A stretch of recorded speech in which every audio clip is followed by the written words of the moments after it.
6 दिसंबर 1956 महामानव भारत रत्न डॉक्टर बाबा साहब अम्बेडकर, इनका महाप्रयाण दिवस। विषमता के खिलाफ, अन्याय के खिलाफ आग उगलता हुआ ज्वालामुखी शांत हो गया था। 9 करोड़ जनता एक क्षण में अनाथ हो गई थी। युगों से हर एक के पांव में जकड़ी हुई गुलामी की जंजीरें अपनी विद्वत्ता से तोड़ने वाला करोड़ों लोगों का मुक्तिदाता अब विदा हो चला था। दिल्ली में उनके निधन की खबर हवा की तरह फैल गई। अपने प्रिय नेता के अंत्येष्टि के लिए पूरा देश उमड़ पड़ा। खबर सुनते ही शहर, गांव, कस्बे, सब के कदम मुंबई की ओर बढ़ने लगे थे। अंत्य यात्रा में उमड़े जनसैलाब के आंसुओं में मुंबई के रास्ते भीग गए थे। इन सब में एक बात और भी घटित हो रही थी, जो सामने आने के बजाय काल के प्रवाह में लुप्त होती चली गई। इन अंतिम क्षणों को हमेशा के लिए कैद करने वाले, जिन्होंने अपना रहने का मकान और अपनी प्रिंटिंग प्रेस इस ऐतिहासिक घटना के फिल्मांकन के लिए बेच दी, उनसे लोग आज भी अनभिज्ञ हैं। इस जानकारी का आगे न आना एक बड़ी विडंबना है। पूर्व विधायक दलित मित्र नामदेव भटकर के संबंध में बहुत कम लोग जानते हैं। कोल्हापुर जिले के मसूद माले गांव में 24 अगस्त 1921 को नामदेव भटकर का जन्म हुआ और 1982 के 4 अक्टूबर को उनकी मृत्यु हुई। साहित्य, संपादन, नाटक, सिनेमा, आकाशवाणी, स्वतंत्रता सैनिक, प्रगतिशील किसान, ऐसे कई क्षेत्र हैं जिनमें नामदेव भटकर का उल्लेखनीय योगदान है। जन्म से जातीयता की आंच लगी तो पूरा जीवन अस्पृश्यता निवारण कार्य को दे दिया। एक बार दाढ़ी बनाने नाई के पास पहुंचे। उसने पूछा, किस जाति से हो? उत्तर था अछूत। सुनते ही नाई के उस तरह से गाल कट गए। चेहरे पर लगा दाग तो नहीं मिटेगा, लेकिन देश पर लगा हुआ, यहां की मनुष्यता पर लगा हुआ छुआछूत का दाग मिटाकर ही रहूंगा। इस प्रतिज्ञा के साथ पूरा जीवन गुजार दिए। जिन क्षेत्रों में उन्होंने कार्य किया, उन क्षेत्रों में छुआछूत, अस्पृश्यता के खिलाफ आवाज बुलंद करते रहे। उनके इन कामों की दखल महाराष्ट्र सरकार ने ली और पहला दलित मित्र पुरस्कार देकर उन्हें सम्मानित किया। 6 दिसंबर को वे मुंबई में ही थे।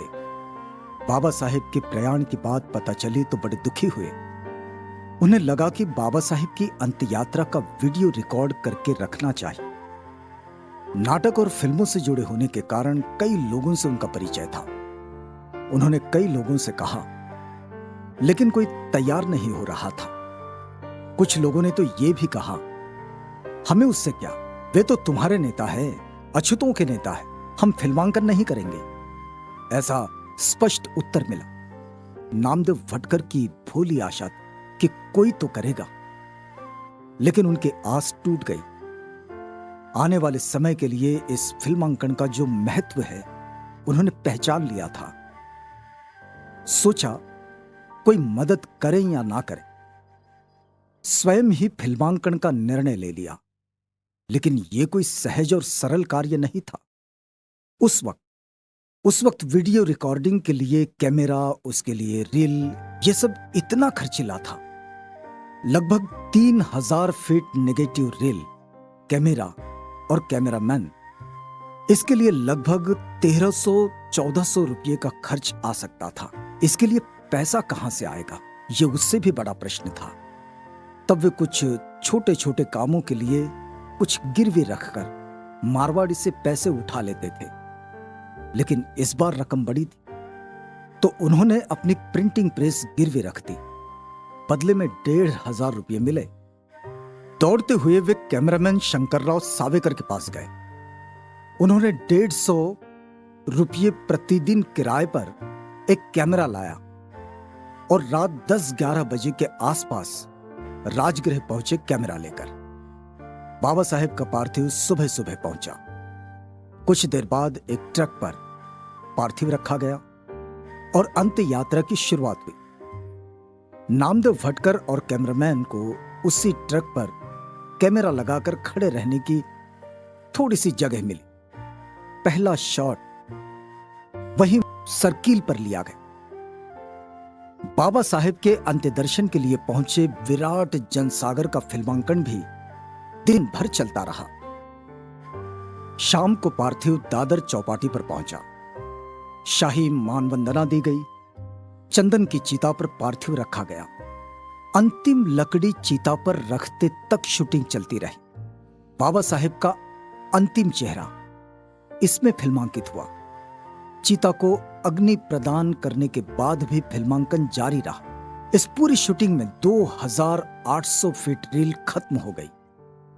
दूसरे दिन बॉम्बे फिल्म लेबोरेटरी में फिल्म प्रोसेस के लिए दी गई। अब फिल्म की धुलाई, पॉजिटिव, रीप्रिंट, एडिटिंग, इन सब का खर्च आने वाला था 2,500 से 3,000 रुपये। इसके लिए नामदेव भटकर फिर उसी मारवाड़ी के पास गए।